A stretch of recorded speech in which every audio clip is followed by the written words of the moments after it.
नमस्कार, मैं वर्षना। आप देख रहे हैं प्राइम टाइम। वक्त हो गया है शहर शहर खबर खबर का। दिल्ली विधानसभा चुनाव की लड़ाई अब दिलचस्प मोड़ पर पहुंच गई है।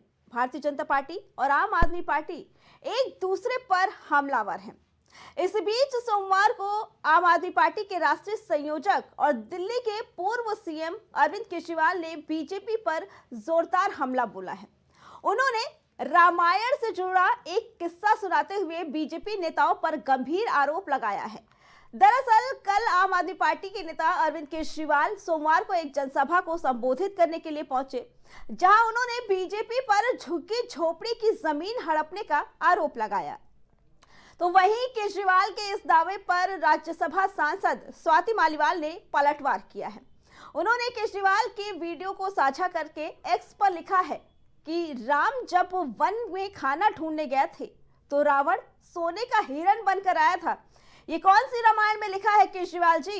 रामायण में तो राक्षस मारीच रावण के साथ आया था और उसने सोने के हिरण का रूप लिया था।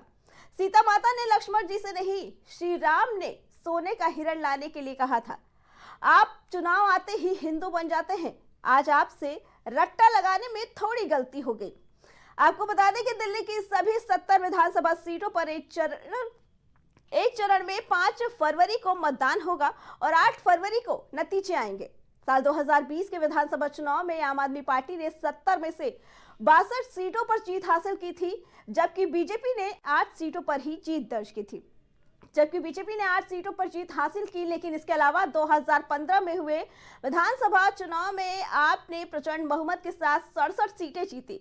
तब बीजेपी ने 3 सीटों पर जीत दर्ज की थी। कांग्रेस इन दोनों चुनाव में कांग्रेस अपना खाता नहीं खोल पाई थी।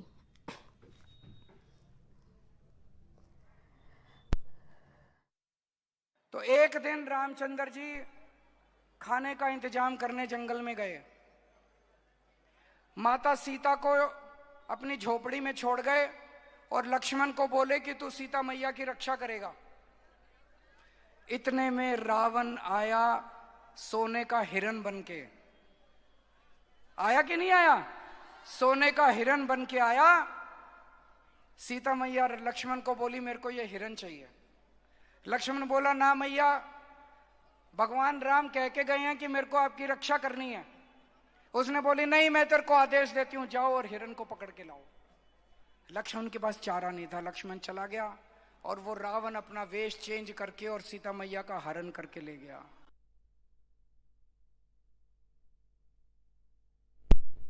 बता दें कि कल एक चुनावी जनसभा को संबोधित करने के लिए अरविंद केजरीवाल पहुंचे और उन्होंने रामायण का जिक्र किया।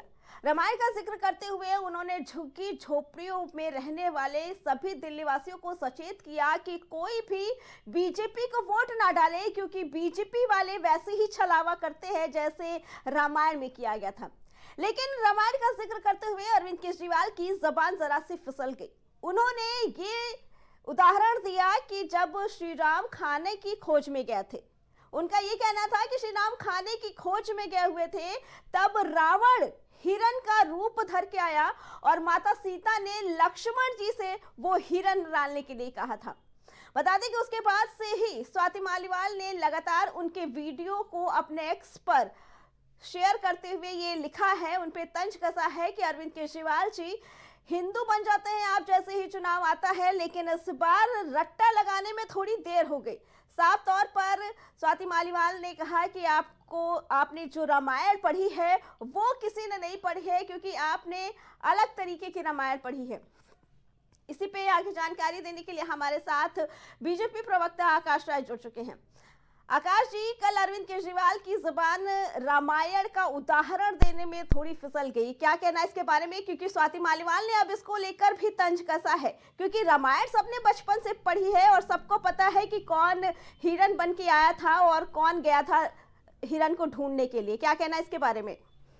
नहीं अर्चना जी, जो आपने बाद में बात कही ना कि सबको पता है, पूरे देश को पता है, देश के बच्चे बच्चे को पता है जी, तो यही बात सत्य है।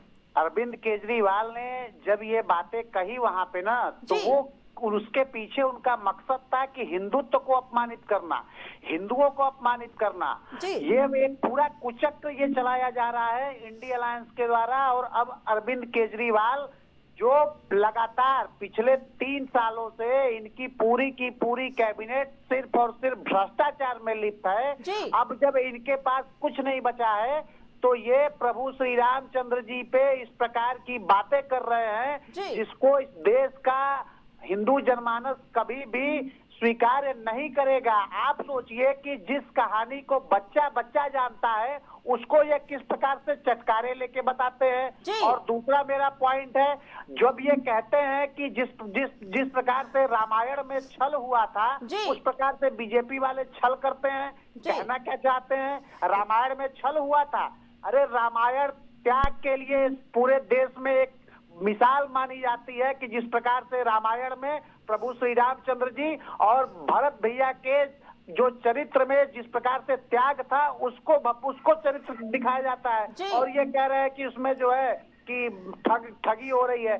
जी आकाश जी, क्या लगता है कि जो आम आदमी पार्टी पे ये आरोप लगा है कि जब चुनाव आते हैं उसी वक्त ये हिंदू आ जाते, क्या लगता है कि इन आरोपों में कहाँ तक सच्चाई है? नहीं, मैं बता रहा हूँ अर्चना जी, ये तो जो आरोप लग रहे हैं ये आरोप नहीं, यही सत्य है। ये तो आरोप अरविंद केजरीवाल के लोग कह रहे हैं ना। इनको अगर ज्ञान होता रामायण का, इनको त्याग के बारे में पता होता तो दिल्ली की एक जो मुख्यमंत्री की कुर्सी है ये सुप्रीम कोर्ट की डांट फटकार और निर्देशन के बाद नहीं छोड़ते।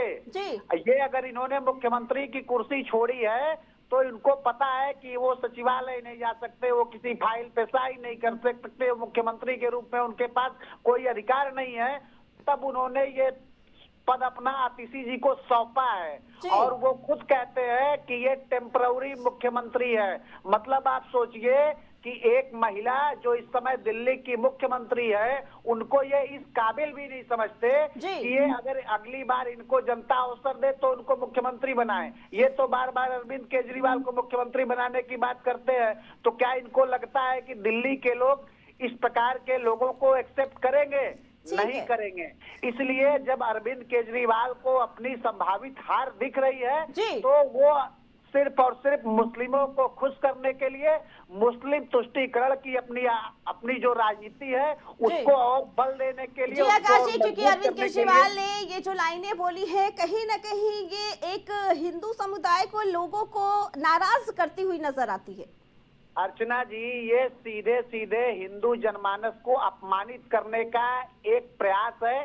क्योंकि देखिए अगर कोई दूसरा व्यक्ति इस प्रकार की बात करता तो समझ में आता है। एक व्यक्ति जो दिल्ली जैसे प्रदेश का मुख्यमंत्री रहा हो अगर वो इस प्रकार की भाषा का प्रयोग करेगा, वो भी हमारे देश के मतलब आप समझिए कि जो आदर्श माने जाते हैं, चाहे वो राम जी रहे हो चाहे कृष्ण जी रहे हो, बार बार इस देश में कहा जाता है कि यह देश राम और कृष्ण का देश है और उन्हीं के आदर्शों पे चलेगा और उन्हीं की कहानी को इस प्रकार से मजाकिया लहजे में बताया जाता है कि एक चर्चा हो उस पे।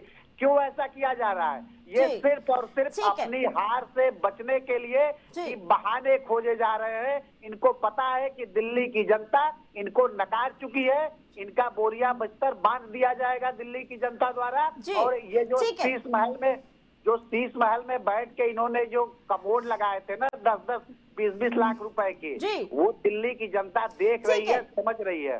ठीक है आकाश जी, आपका बहुत बहुत धन्यवाद। बता दें कि अरविंद केजरीवाल ने कल एक जनसभा की जिसमें रामायण का उदाहरण देते हुए उन्होंने सीधे तौर पर ये कहा कि जब श्री राम खाना लेने के लिए बाहर गए थे तो उस वक्त रावण सोने का हिरण बन के आया। लगातार इसके बाद से बीजेपी आम आदमी पार्टी के ऊपर हमलावर है।